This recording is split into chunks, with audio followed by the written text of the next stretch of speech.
avoir de tout et remplis comme un Dans des chanteurs lanterne de sa qui l'une de son Australia soit 各位觀眾大家好啊！我哋今次又放假啦，今次去邊度？又嚟法國㗎！而家喺法國咩？唔係，而家喺 Le Château。咁咧就係一個火車就會可以咧帶到我哋去法國嘅咯。火車過海全程大概半個鐘。由於而家係假期，所以就好多人一齊過海。預埋塞車，我哋就俾我哋嘅 check-in 時間就1個鐘去到。正所謂過咗海之後就神仙。由溪咧去金湖村要大概3個鐘。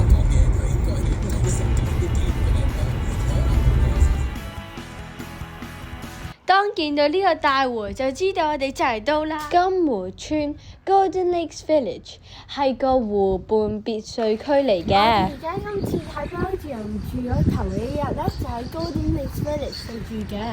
你睇下呢度好 peaceful， 同埋你睇好多 nature 添㗎，好成個草地，同埋聽下啲雀仔。而今日星期，我哋住咗成個 weekend， 今日星期一啊，所以咧咁就冇乜車啦，除咗我哋。呢個就係個 reception， 咁我哋間屋仔嗰度其中一間，所以幾方便㗎。呢個 reception 好正㗎，可以我最中意咧，可以擦嗰啲鞋嗰啲機啦。咁之後咧又有 restaurants 啦，同埋又有埋可以租單車添。咁就係如果係普通單車嘅話，就10歐半日，同埋 electric bike 嘅話就19歐半日咯。我最中意嘅地方係遊樂場。如果就係 high season 嚟嘅話咧，就應該有啲水上活動玩，同埋隔離個 nature park， 咁可以玩啲 zip line 啊咁嗰啲嘢嘅。但係而家冇，咁咪玩細嘅 zip line 咯。咦，你揾邊位啊？我哋間屋啦，我哋入邊 home tour 啊！呢間係 Golden Lakes Village 入邊咧嘅，好似個 resort 嘅地方嚟嘅，好似間 Airbnb 咁嘅。咁個食飯台啦，咁之後就個廚房啦，有雪櫃、手電機、杯碟、餐具，咁之後有冷氣喎。因為咧，但係而家暖嘅。咁之後個車有個 L shape 嘅收燈，有個好細嘅電視啦。咁之後張凳唔知點解會喺呢度，我哋一直上樓上啦而家。因為呢個歐洲咧，咁就廁所同埋洗手咧係分開嘅。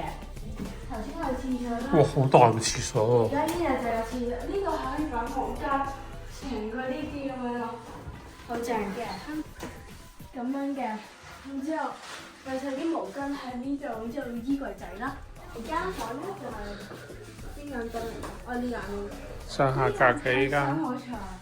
我想瞓呢間㗎。你想瞓呢張係咪啊？唔係，我想瞓上面呢個啊。好，跟住咧。咁之後咧，咁就第3間房啦。double bed 又另外一個 double bed。呢個有獨立廁所喎。呢個咧，你睇出邊可以望好似望咗條河添㗎。望到條河。係啊，嗰度咪條河咯。而家少黑睇唔到，但係唔緊要啦。同埋可以睇住個車啊。咁就係啦。我哋朝頭早再睇下附近嘅環境啦。See you later。我哋嚟到 Belgium，咁即係我哋而家就喺出嚟。你睇呢個佈景幾靚，雖然遮住晒你都幾靚，啱啱好天光。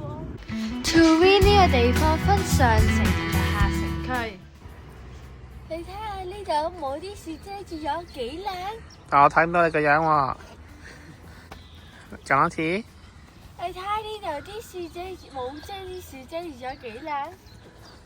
我哋泊咗下車喺上城區，慢慢行落山。我哋而家嚟到山啲山嘅開始投資啦，山啲冇開始啦。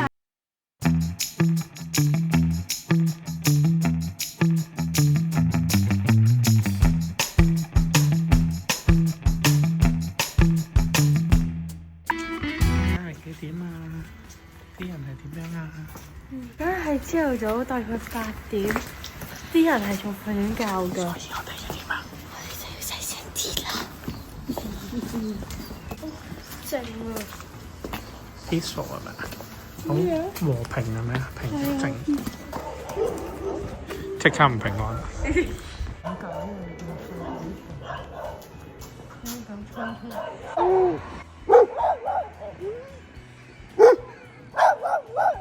我哋頭先就喺嗰個山上面行過嚟㗎啦，你睇下行咗幾多步，幾遠？呢度就係一條運河，又連經一條叫做 Tuning 嘅地方。咁而家你喺邊度啊？我哋而家就係 Tuning 咯。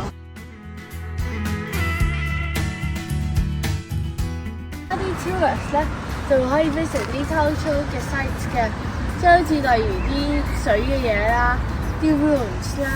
啲 village castles 啦、monuments 啦、bakeries 同埋 distilleries etc 啦，跟住就話去 tourism services， 即係 service information 咯。哦，唔該你。朝頭早天氣都幾凍㗎，個河咧好似個雪櫃咁啊，可以睇到一層霧㗎。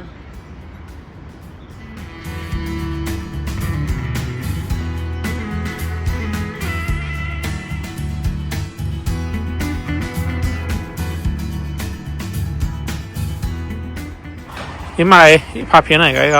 哦，係咩？我哋乜對著背脊得住我啊？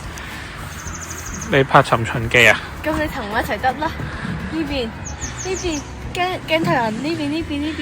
咩鏡頭人啊 ？Cameraman 啊嘛。我見到好多人排隊麵包鋪啦。哦，好正喎！呢次。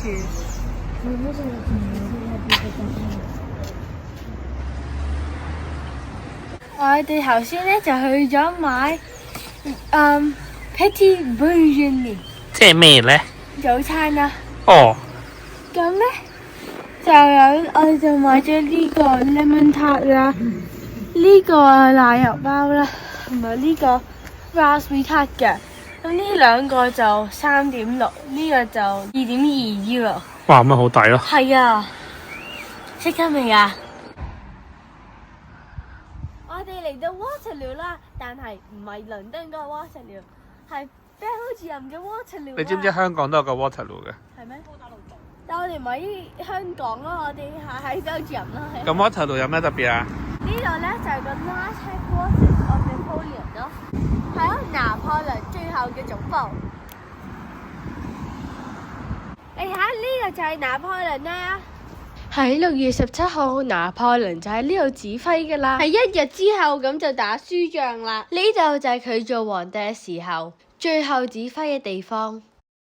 咁之後我哋就去下一個景點啦。呢度就係打 Waterloo 仗嗰度嘅地方啊。呢度所有都係平地嚟嘅，所以咧當另外一隊咧翻嘅時候匿埋嘅時候咧，啲聯軍咧啲 Napoleon 咧就跑上山，以為我哋會可以有個好好嘅 position，一嘢射死佢哋。但係一上到去，Napoleon 就死晒咯。原來啲士兵匿埋咗喺個山丘後面啊！最後英國嘅 Wellington 就贏咗法國嘅 Napoleon 啦，而拿破崙就俾人捉咗去聖 Helena， 喺一個山卡拉嘅島上邊。我哋就繼續參觀個 museum 啦。1815年6月8號，咁有大概20萬個士兵喺度打仗。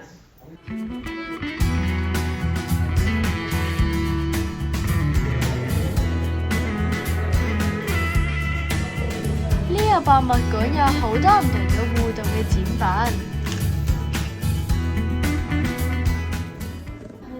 咁 Wellington 咧就大概有7萬個人步兵，85個騎兵同埋200個 cannon， 即係子彈bomb bomb。咁跟住咧，之後 Butcher 咧就有大概105000個人啦。嘅步兵。係啊，12000個騎兵。同埋219嘅大炮。Napoleon 咧就有22000個騎兵啦，同埋350個 cannon 嘅。如果你睇嘅話 ，Napoleon 應該贏，因為佢多啲 cannon。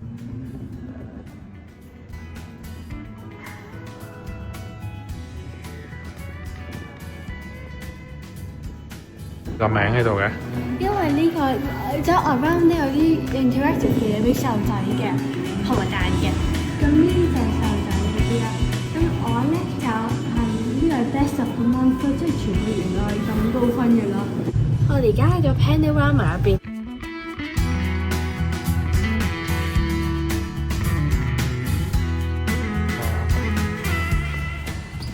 哇，好正喎！真係呢個 Panorama 將滑鐵盧戰爭完美咁樣呈現出嚟，令到我哋可以了解之前呢度嘅戰爭。除咗後邊呢幅360度嘅畫，仲用咗啲展品模型演示出嚟。睇完呢個 Panorama 之後，我哋就行上去呢個獅子山啦。呢座山本身有個獅子嘅雕像，可惜而家維修緊，但係喺山上邊望落嚟都好靚㗎。不過法國嘅作家雨果就唔同意啦，佢又覺得呢個咁 sad 戰爭嘅地方唔應該變做一個遊客景點。當你哋覺得我而家仲喺 Waterloo， 我而家其實喺 Charleroi 啊。睇呢度幾靚！啊，幾得意！有隻咩啊？老鼠屙嘅尿啊！好耐以前 Charleroi 係個工業嘅城市嚟嘅，咁佢就好似而家咁冇咗啲色啦。我哋而家星期日喺條街度行都冇乜人嘅。呢度以前係個比利時嘅工業城市，同埋重要嘅交通要塞，但係隨住人口遷移，好多人搬咗去 Brussels 啊、Antwerp 啊啲城市度住，所以就睇到好似靜英英咁啦。我哋而家喺佢個城市嘅 Plaza 咧，你睇下。而家咩時間啊？星期日嘅幾點啊？星期日嘅大概4點咯。有你睇下呢啲冇人嘅，好少人嘅。係啦，呢個城市有咩特別啊？冇嘢特別，我講真冇嘢特別。我哋去咗個河邊係咪？係啊，你睇下幾靚，乜都冇，而且連行都行唔到啊！呢度之前咧就係工業區工廠嚟嘅，咁啲人就或者織布嘅。咁而家咧就係啲餐廳、食肆同埋啲鋪頭咯。而家見到有沙欄啦，有巴士。係。我哋差唔多完咗，大概3個節之後，我就 conclude 呢度最好玩嘅嘢就係應該會去個家樂福。我哋而家就嚟到一個 Belgium 個即係冇 Belgium Village 呢度，咁咧後邊就係第一個景點啦。但係咧啲車咧就喺呢兩嚿石中間行過嘅噃，好正喎！應該會行下，係咪有個 Belgium 嘅頂㗎？係喎。我打卡先，你睇下，到我哋架車穿過咗山啦。我哋而家係。咁有啲咩特別嘢咧？呢度香港嘢喎，我唔試服啊嚇，我唔試服，你去試試啦。你望下後邊阿女。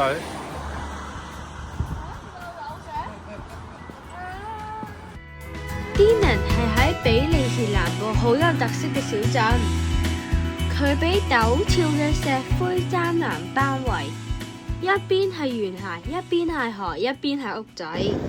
呢個地方咧就係 saxophone 嘅 origin 嘅 birthplace 嚟嘅，所以後邊有好多 saxophone 啊。行過去睇下。呢個 Adolf Fels 就喺呢度發明薩士風噶啦，所以呢個成個城市都有唔同設計嘅薩士風，係咪好有文化藝術嘅氣息啫？呢個洋葱頂教堂就係呢個城市嘅標誌嚟嘅，而我哋而家見到呢個教堂就係13世紀重建之後嘅教堂嚟嘅，而教堂後邊就係一個懸崖，係咪好震撼呢？同埋可以搭纜車上山嘅，但係今日咁啱就冇開，我哋就直接去下一個景點啦。呢個人就係發明莎士風 saxophone 嗰個人啫啦，而家就喺入邊免費參觀個 museum。呢個 museum 係超級細間嘅，你睇呢啲入邊咧就係之前 saxophone 嗰啲嘢嚟噶啦。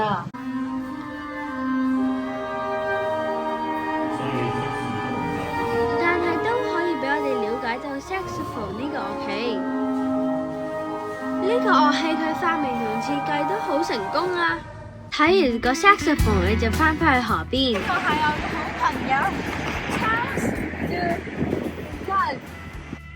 原來法國嘅戴高樂都嚟過呢度㗎，所以呢度就有個雕像紀念佢。去完 dinner 我哋就去下一個城市啦。一睇到呢個字就知道我嚟到一個新嘅景點啦。知唔知呢個咧係咩地方咧？踢波嘅。係尼馬。但係原來唔喺度尼馬，喺度諗啊！有條橋啦，又有個河啦，又有個城堡，又有個牌，又係 Belgium 啦。雖然講就咁講，但係呢個城市都好特別嘅。佢係比利時瓦隆區嘅首府，係個軍事同埋交通嘅樞紐嚟㗎。山上呢個城堡係歐洲最大嘅城堡之一，但係我哋嚟到呢個城市嘅時候已經黃昏，所以我哋冇搭個纜車上去。呢度就係尼馬嘅 Square。你睇呢個幾正，佢好大嘅都叫，同埋都幾多人啊今日。係啊，終於有人啦，係咪啊？係啊。頭先除咗河啊、橋啊，同埋其他嘢之外，仲有個 theatre 添㗎，同埋好多 pigeons。呢個城鎮同埋我哋之前去咗啲城鎮都係好唔同㗎。呢度係比較生活化啲嘅，可以喺條街度慢活，好悠閒咁喺呢個城市咁行，亦都冇咁多遊客，所以好舒服。所以都係一個幾合適嘅中途站㗎。咁之後我哋就參觀咗間教堂。呢種巴洛克式建築好難喺呢度揾到㗎，所以都好值得嚟參觀嘅。